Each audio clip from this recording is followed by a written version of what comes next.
All right, we're talking about sciatic nerve glide today. I like to use this when people either have disc pathology or nerve tension in the leg, meaning you're having symptoms down the leg to toes and things like that.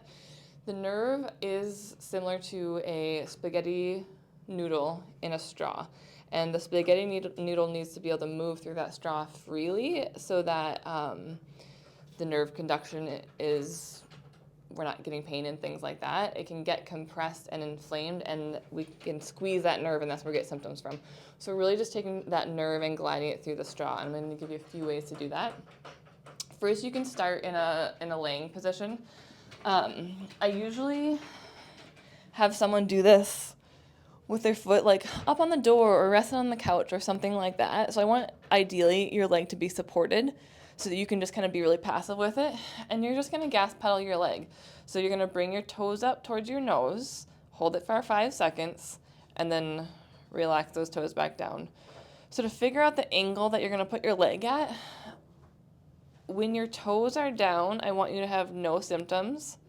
When you pull the toes up towards your nose, you should get a little bit of that nerve sensation. So you might get a little bit of pain in your low back or reproducing the symptoms that you normally have. But I want it to be like 1 out of 10. We cannot be aggressive with this. We're stretching the nerve. Nerves do not like to be stretched a ton.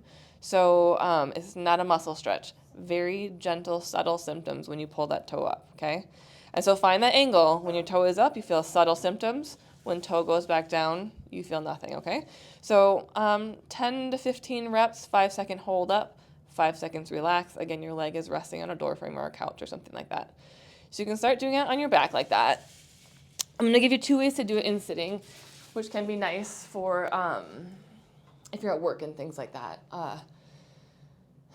The most gentle way is to go opposites. So you can pull your toes up towards your nose, straighten the leg. You're going to sit nice and tall when you do it. So in this way, the nerve starts in your brain and then goes all the way down to your toes. So on the top half, I'm taking tension off the nerve, and in the bottom half, I'm putting tension on the nerve. So we're pulling from one end, releasing the other end, and then I'm gonna relax my leg and my toe, and then I'm gonna slouch my head down and pull that nerve from the upper half. So again, here we're pulling one side, relaxing the other, pull the other side, relax the other, okay? So again, 5-second holds each direction, 10 times back and forth.